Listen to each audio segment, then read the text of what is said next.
হাসিনার অধীনে আন্দোলনটা চলে যেত, তাহলে আমি বলতে পারি যে শিবিরের নিঃসন্দেহে শিবিরের পুরো একটা আলাদা জুলুম নির্যাতন আসতো। আমি কোনোভাবেই উত্তরা যেতে পারলাম না, আমাকে যেতে দিল না, বলছে না কোনো বাইক এলাও হবে না। আমি আমার পরিচয়টা দিচ্ছিলাম না, তখন তারা বলতেছিল যে ভাই আপনারা যদি আমাদের সঙ্গী হন তাহলে আমাদের এখানে দাঁড়ায় থাকেন, আপনারা অন্য কোথাও যেতে পারবেন না।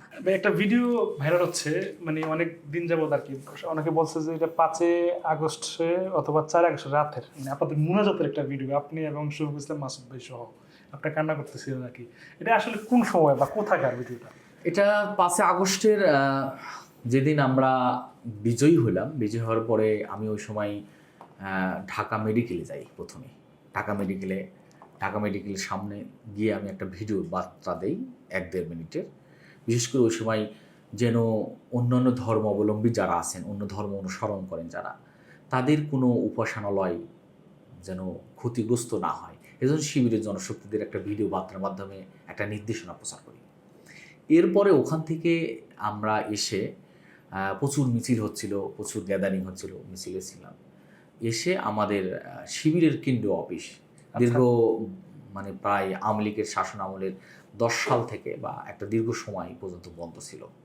ওই অফিসে আমরা সাবেক শিবিরের কেন্দ্র সভাপতি মৌলানা রফিকুল ইসলাম খান, ঢাকা মহানগর দক্ষিণের আমির নুরুল ইসলাম বুলবুল সহ আরও ইসলামী ছাত্র শিবিরের অনেক কেন্দ্র সভাপতি সহ আমরা একসাথে শিবিরের রানিং যারা দায়িত্বশীল ছিল সবাই আমরা সেদিন শিবিরের অফিসটাকে আমরা ইন করি, দীর্ঘদিন পরে আর কি, তো ওপেন ইন করা এবং সেখানে দোয়া মোনাজাত করা হয়। আচ্ছা, বুঝতে পারছি। এই যে একটা বড় রেভলিউশন গেল আর কি 36 দিন যাবত, মানে কয়েকটা মুহূর্ত আপনাকে খুব আনন্দিত করে যদি বলতেন, মানে কিছু কিছু বিষয় থাকে যেটা রোমাঞ্চিত করে আবার আনন্দ, মানে খুব কষ্ট দেয়, এমন কোনো কিছু স্মৃতি যদি বলতেন। আচ্ছা, প্রথম হলো যে মানে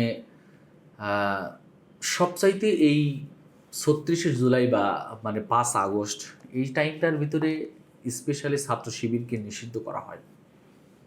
ওই সময় আমাদের খুবই কষ্ট হচ্ছিল যে মানে যদি আন্দোলন ব্যর্থ হয়, আমরা নিষিদ্ধ হয়ে যাই, তাহলে আমরা তো দায়িত্বশীল, কিন্তু আমার এত জনশক্তি, এই জনশক্তির রক্ষণাবেক্ষণ কি হবে, এই জনশক্তির পরিণতিটা কি হতে পারে, এই সকল চিন্তায় আমি মাঝে মাঝে আবেগপ্রবণ হচ্ছিলাম, মানে কষ্ট হচ্ছিল খুব।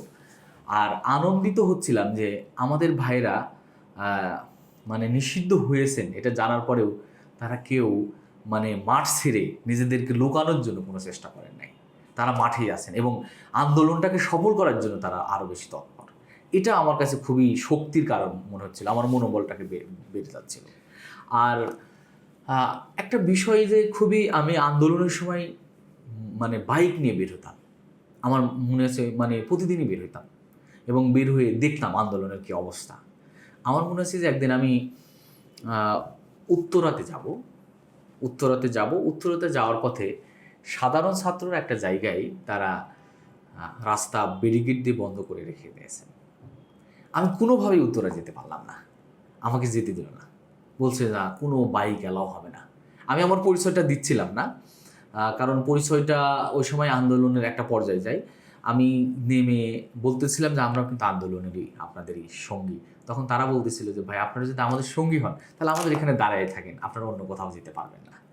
তো এরকম নানা ঘটনা আছে যে ঘটনাগুলো মানে খুবই, মানে ওই সময় আমার খুবই ভালো হচ্ছিল যে একদম ইন্টারের পড়া কিছু কৈশোর টাইপের, এই সবে উঠতি বয়স, এই ধরনের কিছু মানে স্টুডেন্ট যারা আমাদের পরিচিত, আমার মনে নাই যে আমাদের পরিচিত কেউ ছিল কিনা, তারা মানে আন্দোলনটাকে এত স্বস্ফূর্তভাবে নিচ্ছিলেন যে কাউকে যাইতে দিচ্ছিলেন না।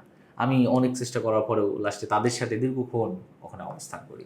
তো এরকম নানা প্রতিদিনই কোনো না কোনো ঘটনা আছে। আচ্ছা ভাইয়া, যেটা অপ্রত্যাশিত যেহেতু হবে না কখনো, কিন্তু যদি হতো আর কি, যে যদি এই আন্দোলন আওয়ামী লীগ বা হাসিনা যদি নিয়ে যেত, তাহলে শিবির কতটা ক্ষতিগ্রস্ত হতো?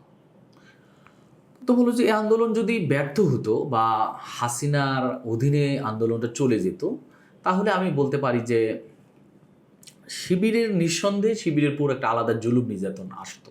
কারণ ওই সময় শিবিরকে নিষিদ্ধ ঘোষণা করা হয়েছে সরকারের, এটা আওয়ামী লীগ সরকার তার নিজস্ব নির্বাহী আদেশে তারা নিষিদ্ধ ঘোষণা করেন। কাজে এটার একটা হয়তো ইমপ্যাক্ট আমাদের জনশক্তিদের উপর পড়তো আর কি, এটা আমি মনে করেছি। কিন্তু আমরা এটাও মনে করতাম যে আমাদের জনশক্তিরা বিভিন্ন সময়ে এই যে বিগত আওয়ামী দুঃশাসনের 15.5 বছর মানে ইসলামী ছাত্র শিবিরের প্রথম কেন্দ্র সভাপতি মীর কাসেম ভাই, বাংলাদেশ জামাত ইসলামীর আমির মৌলানা মতিউর রহমান নিজামী এবং বিভিন্ন নেতৃবৃন্দকে তারা আলী হাসান মোহাম্মদ মুজাহিদ, জামাতের সেক্রেটারি সহ সবাই তো কারাগারে ছিল, সবার তো ফাঁসি হয়ে গেছে।